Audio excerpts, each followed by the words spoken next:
అదే RTV app వార్తల్ని క్షణాల్లో చదివే అవకాశం ఉంటుంది. ఒక న్యూస్ పేపర్, ఒక టెలివిజన్ ఛానల్ మీ చేతుల్లో ఎప్పుడూ ఉంటాయి. తెలుగుదేశం ప్రభుత్వం ఆయనలో 300 కోట్ల రూపాయలతో ఈ హార్బర్ని శాంక్షన్ చేయించడం జరిగింది. దాని కనెక్టెడ్ అన్నీ జరిగినాయి. టెండర్ టైంలో పార్టీ ఓడిపోవడంతో శంకుస్థాపన అన్నది తెలుగుదేశం పార్టీ చేయలేకపోయింది, వైఎస్ఆర్సీపీ పార్టీ చేయలేకపోయింది. దాని ముందు కూడా మేము 28 ఎకరాల ల్యాండ్ దీనికి కలెక్టర్ ద్వారా హ్యాండ్ ఓవర్ చేయించాం. వైఎస్ఆర్సీపీ పార్టీ వచ్చాక ఈ 5 ఏళ్ళలో చేసింది ఏమీ లేదు.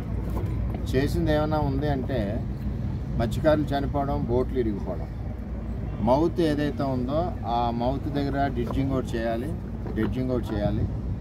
చేసి ఆ శాండ్ని ఫ్లో బయటకు పంపాలి. రెండోది, ఆ వాల్ ఏదైతే కట్టారో ఆ వాల్ని కొంచెం లెంత్ లోపలికి ఎక్స్టెండ్ చేయాలి.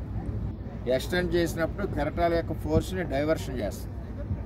ఆ యాంగిల్లో హార్బర్ మేనేజ్మెంట్ కానీ అధికారులు కానీ ఆలోచన చేయట్లేదు. మన ఎలక్షన్లో కూడా పవన్ కళ్యాణ్ గారు మేము కూడా ఇది డిస్కస్ చేసుకున్నాం. ఈ హార్బర్ ఇష్యూ వల్ల వీళ్ళందరూ మత్స్యకారులు ఇబ్బంది అవుతున్నారని.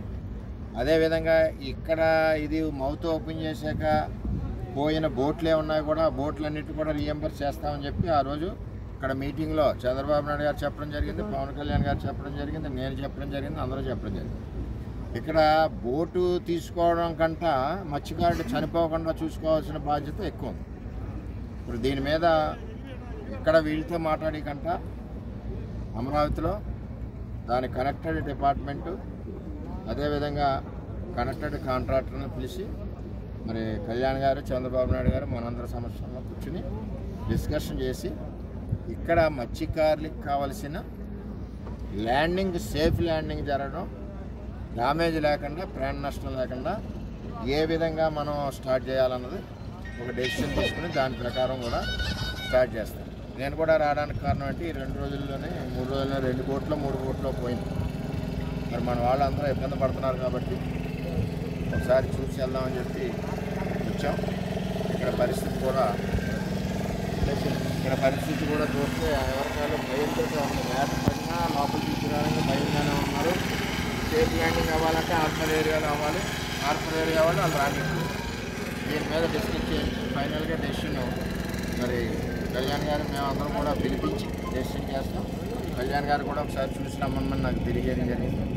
ఇవన్నీ చూసి శాశ్వతమైన పరిష్కారం, మనిషి ప్రాణ నష్టం అవ్వకుండా, బోట్లకి ఇబ్బంది లేకుండా ల్యాండింగ్ అయ్యే విధానాన్ని ప్రారంభిస్తామని చెప్పి తెలియజేస్తాం. ఎంపీసీ బైపీసీ విద్యార్థులకి ఒక వరం CA CMA కోర్సులు. CA CMA చదివే విద్యార్థుల్లో 40% మంది ఎంపీసీ మరియు బైపీసీ విద్యార్థులే. Master minds. బ్యాన్ పీరియడ్ అయిన తర్వాత మత్స్యకారులకి వేట మొదలైంది. మౌత్లో ఏదైతే వాళ్ళు మౌత్ ఓపెన్ చేసి ఇచ్చారో అది డ్రెడ్జింగ్ అవ్వక ఆ యొక్క గట్టుని కొంచెం లోపల ఎక్స్టెండ్ చేయక బోట్లు ఇరిగిపోవడం, మత్స్యకారులు చనిపోవడం. 2-3 చనిపోయారు. మొన్న 3 బోట్లు డ్యామేజ్ అయినాయి. అందులో ఈ బోట్ ఒకటి. దానికి వీళ్ళు ఏం చేశారంటే మత్స్యకారులు హార్బర్లో ఒక కార్నర్లో ల్యాండింగ్ అవుతున్నారు. ఇది సేఫ్ ల్యాండింగ్. ఇక్కడ అధికారులకి, పోర్టు అధికారులకి కూడా హెచ్చరిస్తున్నాం. మత్స్యకారుల ప్రాణాలు ముఖ్యంగానే మిగిలిన ముఖ్యం కాదు. అంచేత సేఫ్ ల్యాండింగ్ ఏదైతే ఉందో ఆ ల్యాండింగ్ దగ్గర వాళ్ళు దిగాక కొన్ని గంటలు మీరు గేట్లు ఓపెన్ చేయాలి. గేట్లు బంద్ చేసి ఇది చేస్తే లా అండ్ ఆర్డర్ ప్రాబ్లం వస్తే వాళ్ళు తిరగబడితే ఇబ్బంది పడతారని కూడా తెలియజేస్తున్నాం.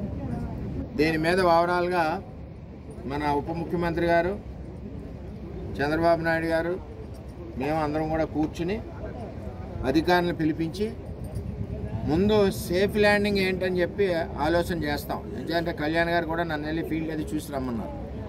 సేఫ్ ల్యాండింగ్ ఏంటి, ముందు మత్స్యకారుల ప్రాణాలకు కానీ బోట్లకు కానీ ఇబ్బంది లేకుండా చూసి దాని నెక్స్ట్ పోర్ట్ నిర్మాణం ఏ విధంగా చేయాలని ఆలోచన చేస్తారు. అందరూ కూర్చుని దాని ప్రకారం వెళ్తే అప్పటి వరకు టెంపరీగా దీన్నే మీరు వాడుకోండి, ఏ ఇబ్బంది వచ్చినా మేము వస్తామని కూడా మత్స్యకార సోదరులందరూ కూడా తెలియజేస్తాం. డ్యామేజ్ అయిన బోట్స్ ఏవైతే ఉన్నాయో వీటన్నిటికి కూడా రీఎంబర్స్మెంట్ ప్రభుత్వం ద్వారా ఇచ్చి ఏర్పాటు చేస్తామని చెప్పి తెలియజేస్తాం. మరిన్ని వీడియోస్ కోసం ఛానల్ ని సబ్స్క్రైబ్ చేయండి. లేటెస్ట్ అప్డేట్స్ కోసం వాట్సాప్ ఛానల్ ని ఫాలో చేయండి. అండ్ లింక్ డిస్క్రిప్షన్ లో ఉంది.